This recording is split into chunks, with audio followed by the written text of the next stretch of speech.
Okay. If it's done. Call to order and recording of the members present and absent.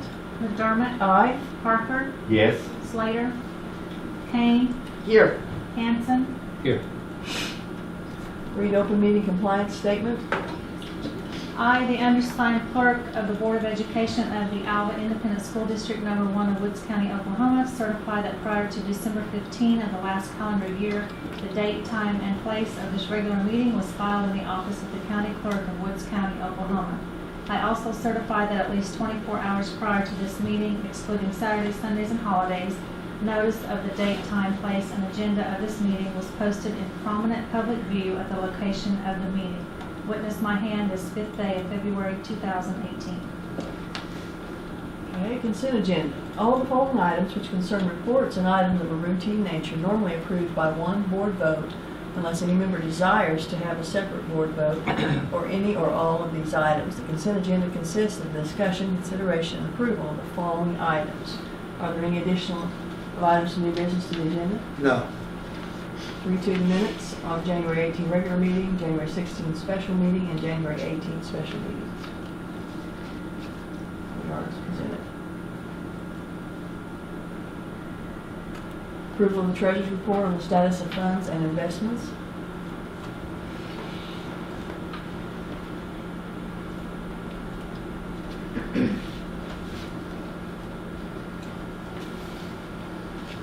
Do you want me to go over those at this time, Jane? We usually do, don't you? Yes. Okay, and again, total monies we've got down there at the bottom, $9,851,000. We actually have spent $108,000 more this year compared to the revenue taken in. So we'll have a better idea of our total monies and what we project for carryover by next month and everything. But right now we're in good shape. Again, $191,000 this month in gross production. So that's up another $10,000 at this point in time. So money's still coming in pretty good at this time.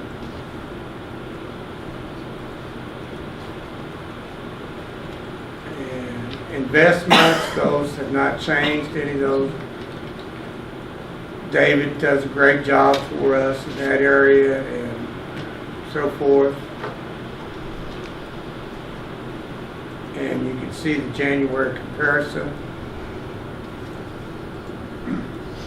The gross production of 191.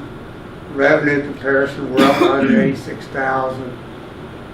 Warrant comparison, so 295, and that's where I got that revenue spent more than 108,000 compared to what we've taken in this year. So we're in really good shape again at this point in time.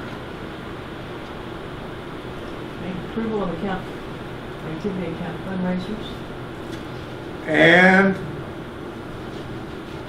activity fund report. Did I skip one? Yes. Oh, I'm sorry. I went right to the phone. Okay. Sorry. You can see the money that we do have in all the activities in good shape. I will tell you, like football, there's a lot of ordering going on at this point in time because that's when you buy equipment and so forth for next year. But everything's in good shape there. You can see that we have $285,000 in our activity account each and every month. So we run right at $300,000. Still haven't dispersed a lot of the concession and gate monies yet from the football season, but we will do that later on, and that will help some of these activities.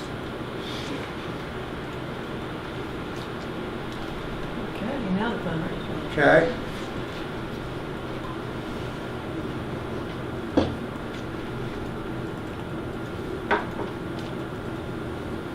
Number one, Longfellow Book Fair, be 8 days. That's a normal one that we take care of. Second one, high school baseball. We are in the process of getting new bleachers replaced for the high school stadium. wooden planks are in really bad shape, and part of that will be some chair backs, and we've had people that want to buy them this season, so that's a fundraiser, $50 a chair for that. And the third one is an FFA, and that's going to be fundraised to donate Stamp Out Starvation, and they will do a coin jar hat fundraiser during the week of February the 20th to the 23rd, and all that money will go to that organization, Stamp Out Starvation, service project by our FFA.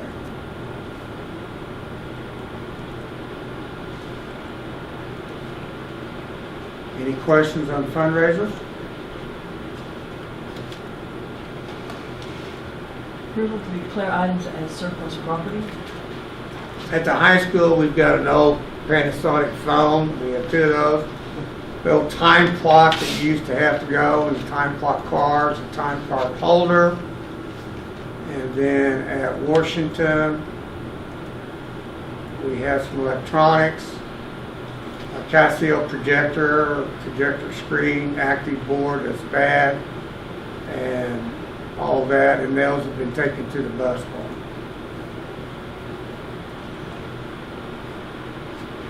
Okay. Approval of function changes. Okay, and again, function changes does not alter our total budget whatsoever. And in the function 22030, you see where we had to add some technology. We don't put a lot of money in there, and then when we need to, then Terry takes from another area and puts it in there. Just like the Alva High School bleachers, in that 4,300, we don't usually put a lot of money in there, so she had to put that to build those.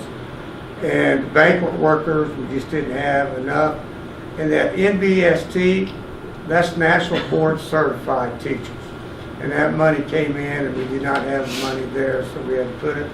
And the rest of it's due to insurance coverages and so forth. And then the last one was we had to add some money into the federal professional development. And again, it does not alter our total monies. We're just moving money from one function to another to make sure that everything all works out. Terry does a great job with that. Any questions there?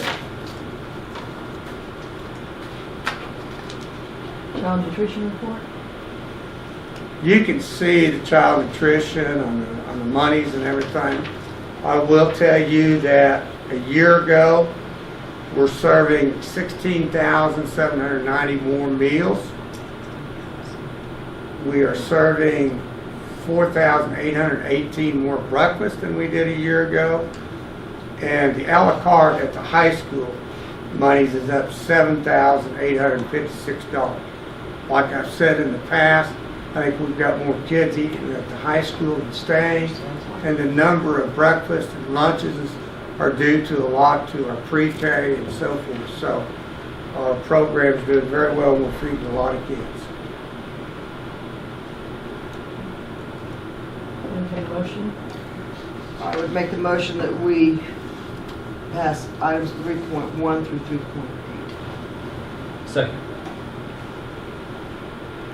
McDermott? Aye. Parker? Yes. Kane? Yes. Hanson? Yes. And 4, vote to approve purchase order encumbrances for the following funds for fiscal year 18. General fund is stated. Okay, I'll go over some of those expenditures for you. On 568 Waller Glass Company, Alva High School North Door, we had to replace that $8,500. Honestly, what happens to that is the electronic door up there, and that's the door a lot of kids try to get into the gymnasium and everything. They kept pulling and pulling it. It pulls the whole frame and everything out, so we had to replace that. So we're not going to put that electronic lock on it anymore. We're going to get a deadbolt in there to where they can't do that. I think we've worked on those doors almost every year. Kids pulling on it.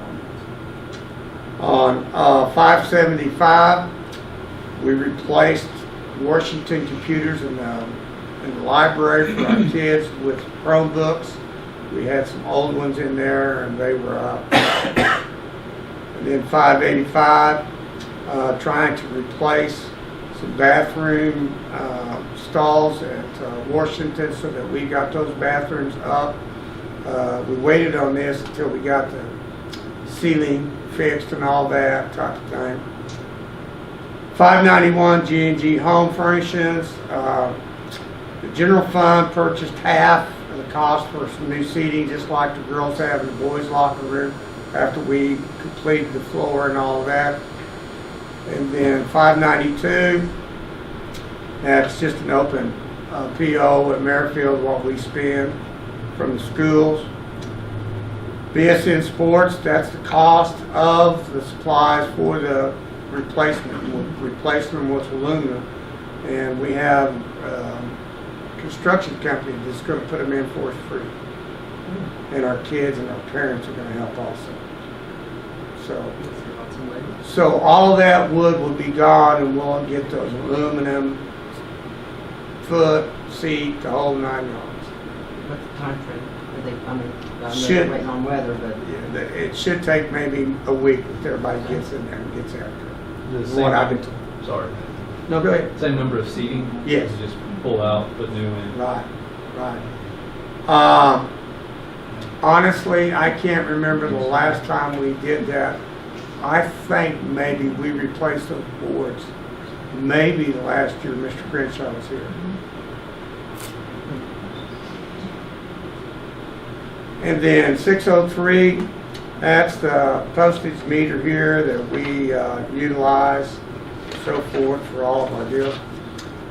And then 625, 626, 627, 628, and 629 are the necessary things to make our football field underground sprinkler system.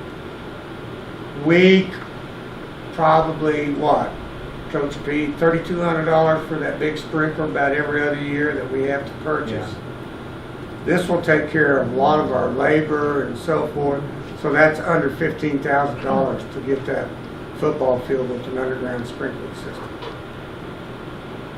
Any other encumbrances you need to look at or have a question on? Does that sprinkler system come with any sort of warranty piece Heads. with it?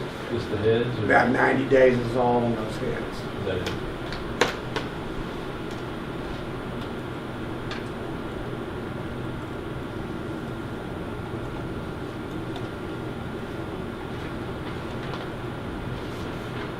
Any questions?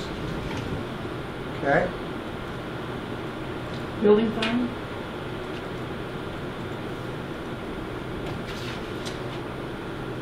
You can see open PO for Rose Plumbing for some plumbing there.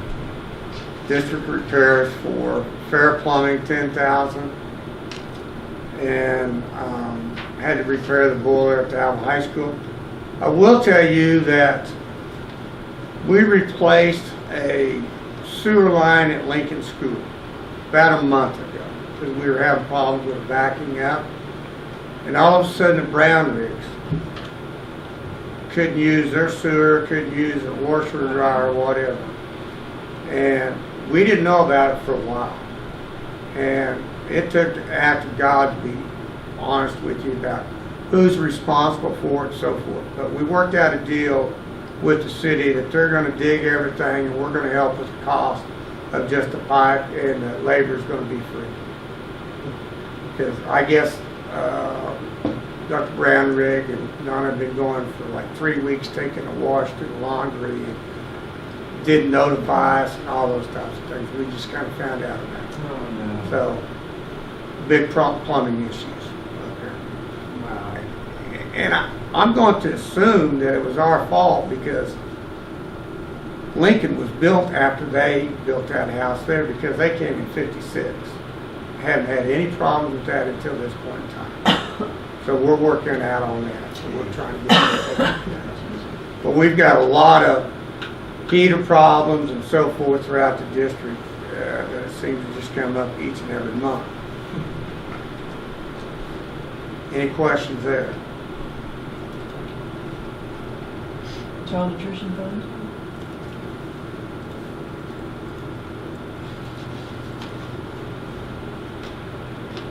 And again, repair to Lawfield Kitchen. I'm not sure, I think it was in the sink area that we had to pay $500 for that.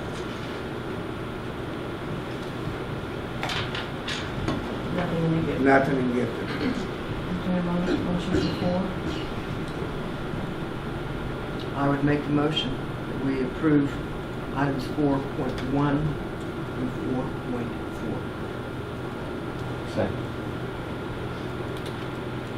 Principal report's going to be a little bit different tonight. She's got to take a vote. Oh, okay, excuse me. Kane, Yes. Hanson, Yes. McDermott, Aye. and Parker. Yes. Sorry. That's it. Principal's going to be a little bit different. We've got principals at our ball games and everything. They've worked together, but Tim's been in charge of the curriculum alignment, so he's going to give you a synopsis of where we're at this point in time. Okay, so I'm going to have these things.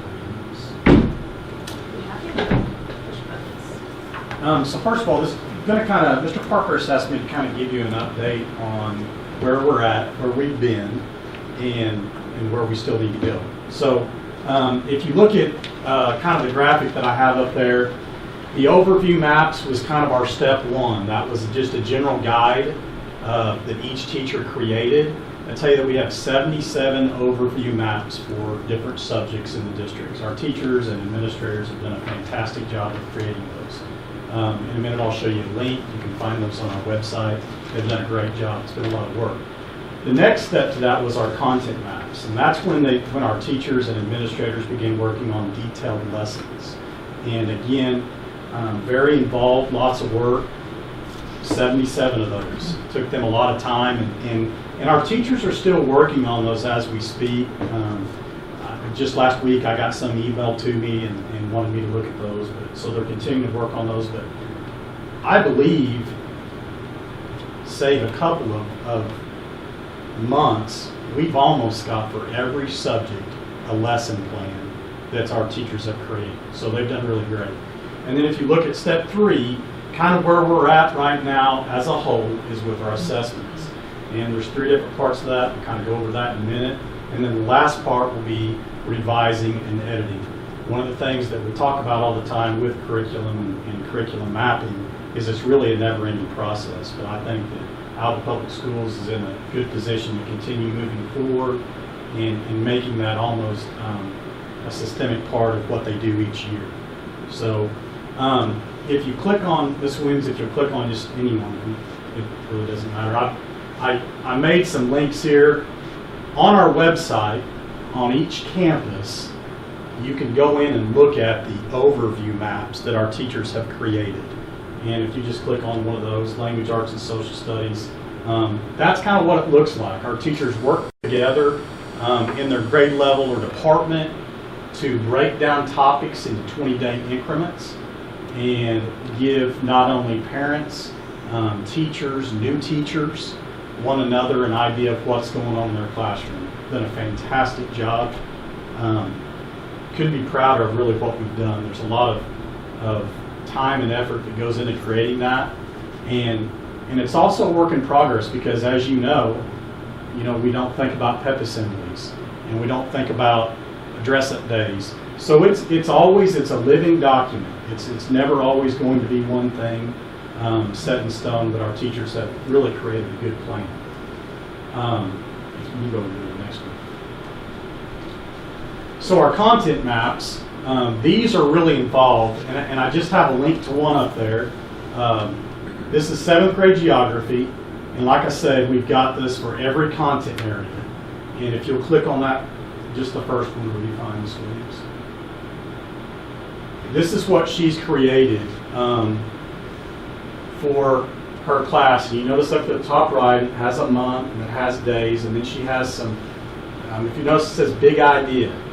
And that's what she wants her students to understand over that 20-day period. And she's got academic vocabulary that she wants to go over with her students. Those are the Oklahoma objectives.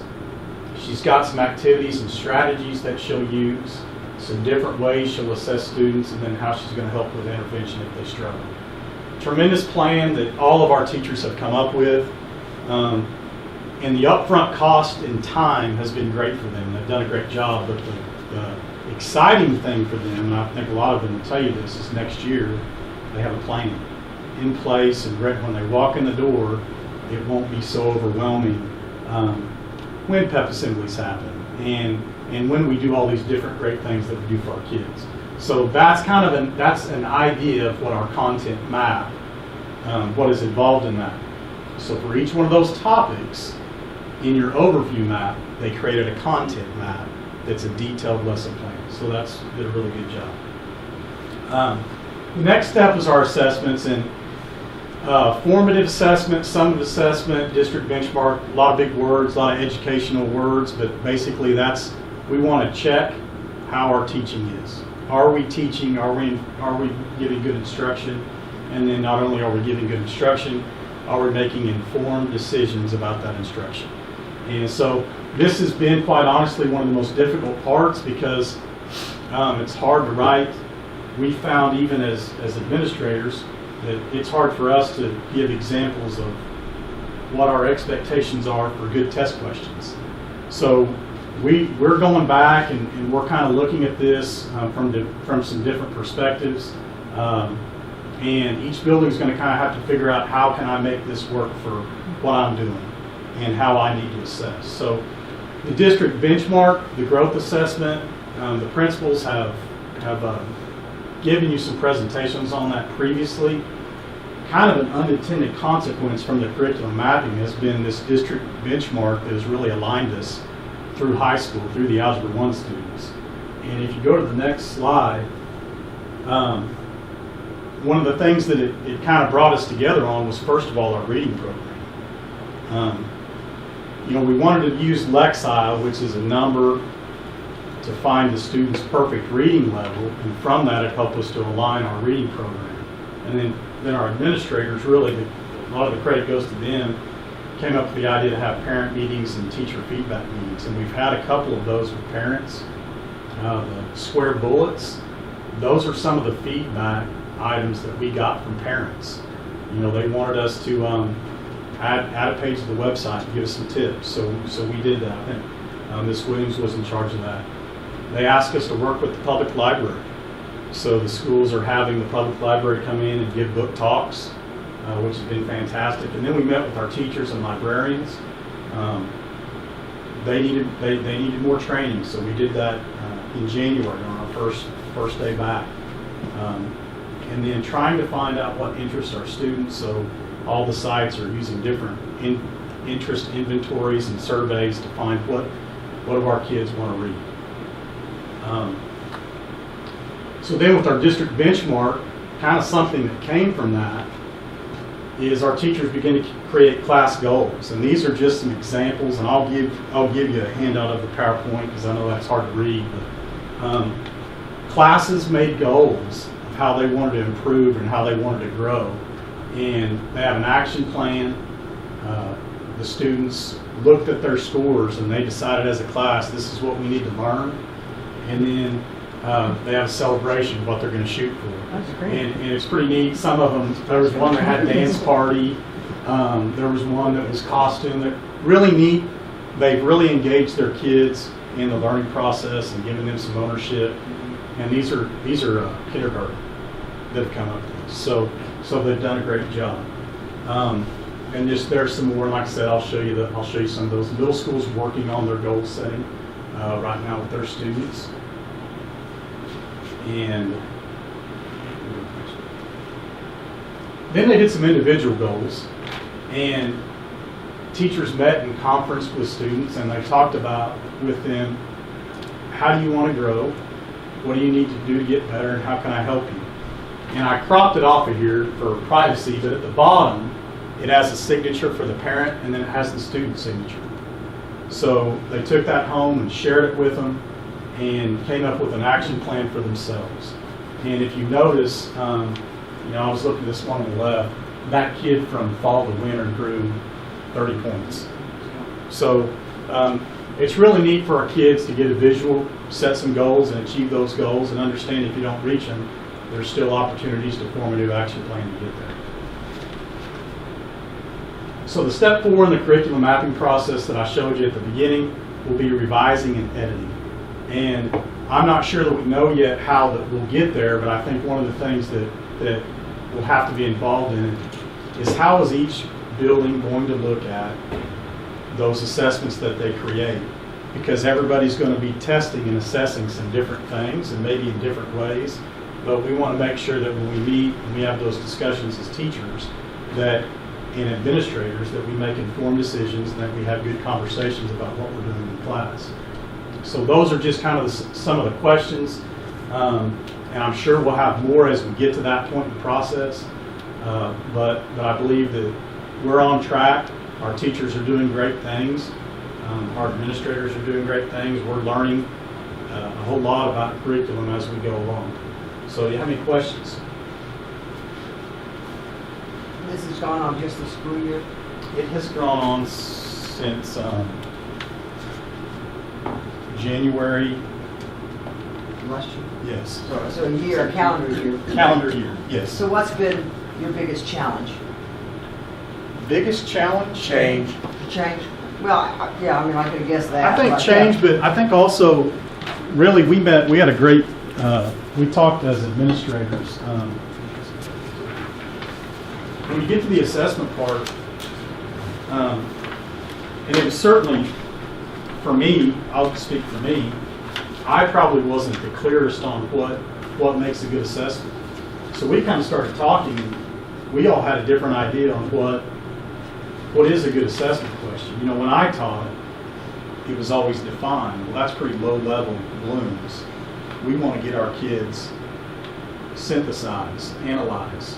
We want to get them higher on that Bloom's taxonomy. So that's one of the things we've kind of talked about. Okay, we need to get proficient at understanding some of those things, so that then when we need to lead and help write some of those questions, we have a good understanding, a good handle on how to explain it. So I think assessments would probably be time.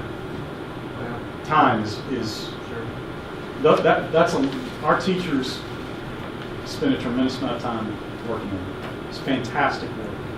So can't say enough good things about what they did. And if you get a chance to go and look at those overview maps on the website, they're unbelievable. I mean, they're fantastic. So I think time has been probably one of the most difficult things to do. I think they would probably agree, just creating that time for the teachers working. If that's the biggest challenge, what's your biggest success? No. Look what we've done. I mean, I think most schools our size would probably not be able to accomplish what our teachers are accomplishing. So I would just say where we're at, just where we are right now would be success. And this will just be continually added It never to, ends. tweaked, and That's the one thing that we want to make sure is that it's going to be consistent. You've been in education a long time. Every 2 years we change. We don't want to change, and we've been preaching consistency all year long in what we're doing. And administrators, teachers have done a great job. But Tim's done a great job leading us also. But you know, it's going to take a big effort. You know, we're realizing high school doesn't do the same assessment as elementary and so forth. So we got to work those works out, and they're working hard to do those types of things. Ms. Kane, you talked to me about ACT Aspire a couple weeks ago. right. We're going to try to figure out a way to how can we weave that into our district benchmark and still use that assessment too. I mean, you don't. Right, you can't use everything. No. How can we use that with what we're doing and still be effective?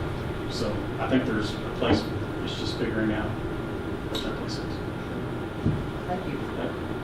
Nice job. Oh, yeah, good. Thank you. Superintendent's report. Okay, you have 3 resignations. Clayton Walker's been a bus driver and also helped us at the bus shed. He's been going to Career Tech, and so he's going to to his internship with Simpsons out of Get Kiowa. him employed. And, you know, maybe in a year we might be able to hire him back. I was gonna say, wouldn't that be a great thing? It'd be a great thing if we could get him employed. Talented young man. And then Laura Hamill, she's suffered a lot of sickness and so forth, and finally she just decided that she could no longer do it, so she gave us her letter of resignation.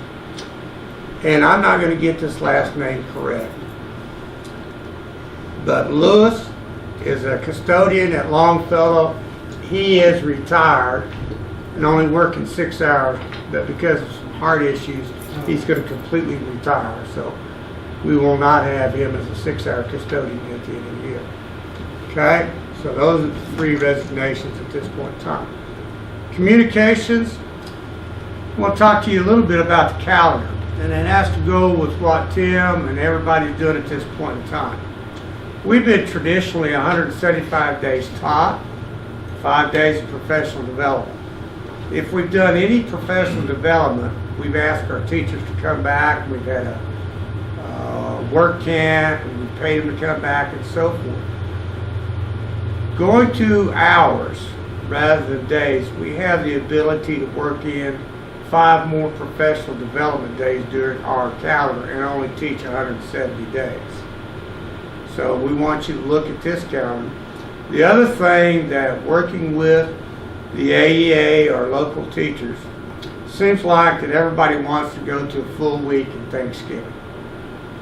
So this is a calendar that the teachers, administrators that we've worked on for the last month and a half.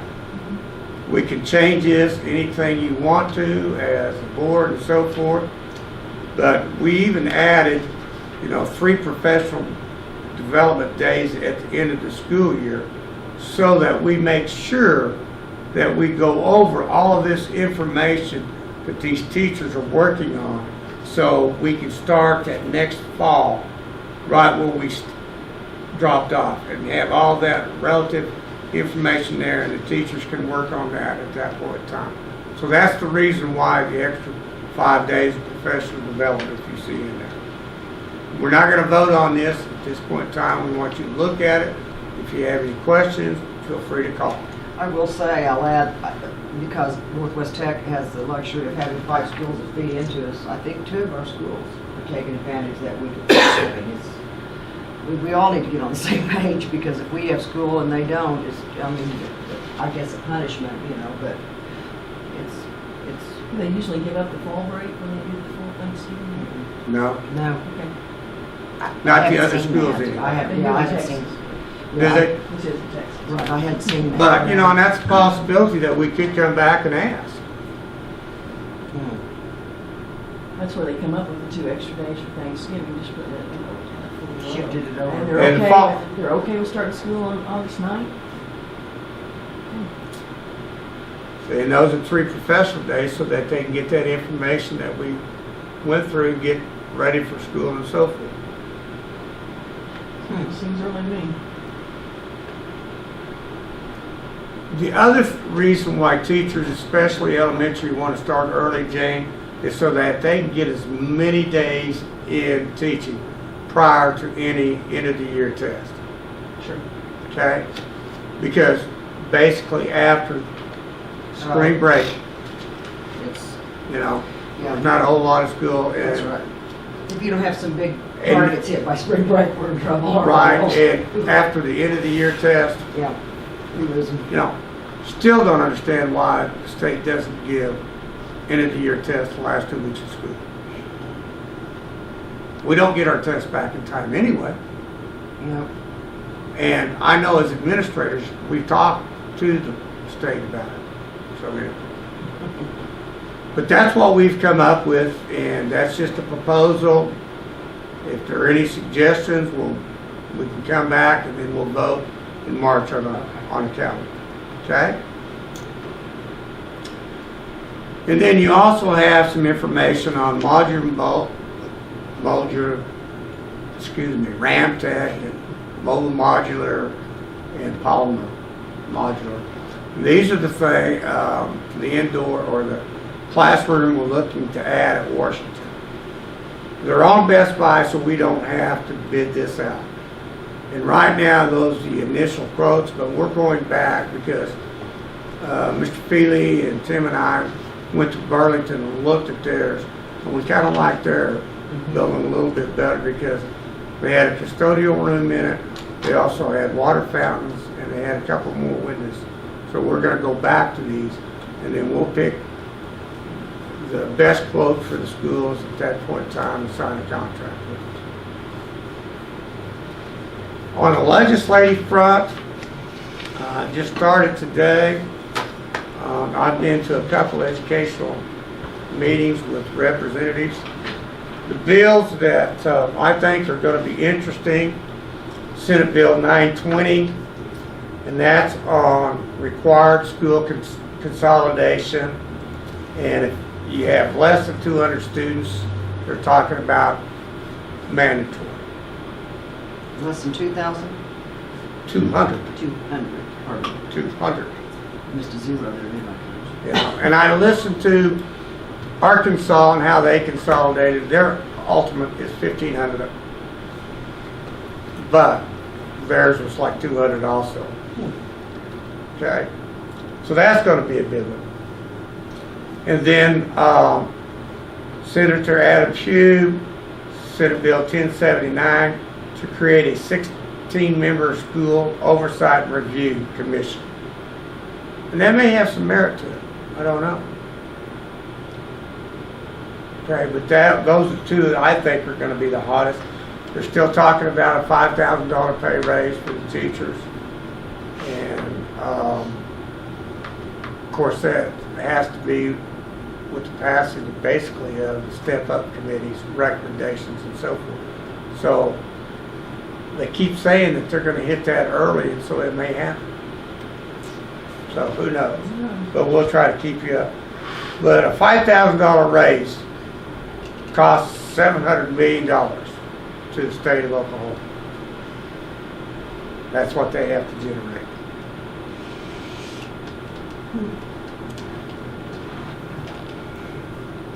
Okay, 7 items of current business.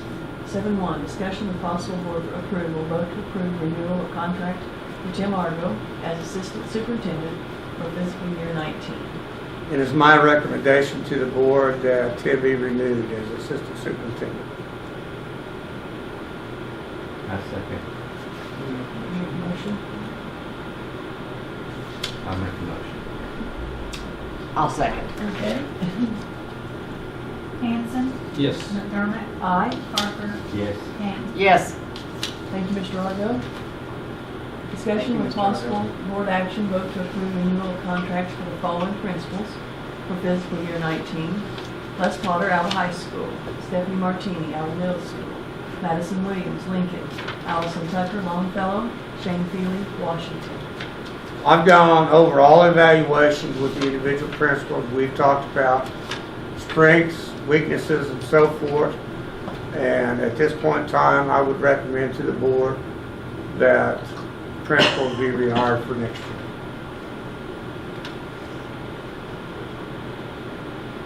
Motion?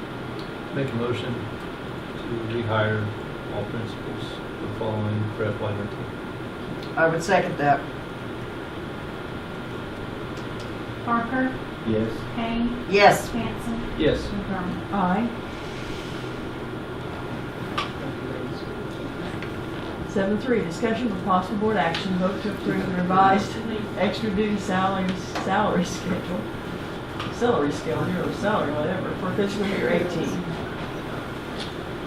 As you can see, you got your salary schedule and substitute bus driver, substitute cook, substitute custodian, substitute paraprofessional, substitute secretary. We really didn't have any long-term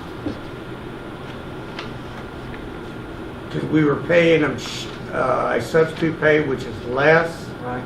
And when we have long-term, we'd like to pay them at least the amount that we start as a salary schedule. So each bus driver gets $13.75. So if we've got a long-term bus driver that's going to drive for us for 2 months, we want to pay him $13.75. And we have to have this so when we get audited, we have this on there too. Okay? And the same thing as the superintendent custodian, we did not even have the pay down for that, and we've been paying her $15. Okay, so I would make that recommendation to the board to approve the extra duty salary schedule. I would make the motion that we approve the extra duty salary schedule for FY18. Second that. Hanson, Yes. McDermott. Aye. Parker, Yes. Slater. Seven. I'm sorry, Kane. Yes, Sorry. Sorry. it's okay.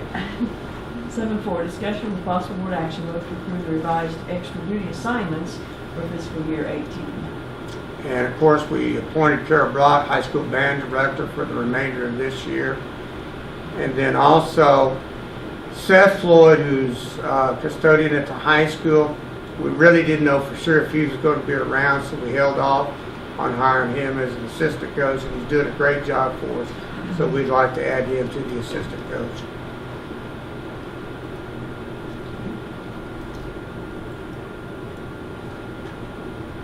I make the motion that we approve the revised extra duty assignments as noted for those two positions in FY18. Second. Parker, Yes. Kane, Yes. Hanson, Yes. McDermott. Aye. Discussion with possible board approval vote to accept the lease agreement from Trans-Pacific Oil Corporation. Got a phone call and did not know that we still had an acre of land from an old school district just south of the Kansas border, straight north of Tatton School District. We own 1 acre up there, and they have everything leased out but that 1 acre, and wanted Hold on. us to go into oil and gas lease with them. And we've done this, what, Ms. McDermott, 2 years ago, I think we had another one. So we do have 1 acre, and it's worth $300 lease to us. So I'd recommend to the board that we approve this lease. Does the revenue go into the general fund? Excuse me? Does the revenue go into the general fund? It goes into a limbo account at this point in time because we've already got our estimate of needs and so forth. So it will look, and that $300 will go into that general account, and it actually will be in that carryover.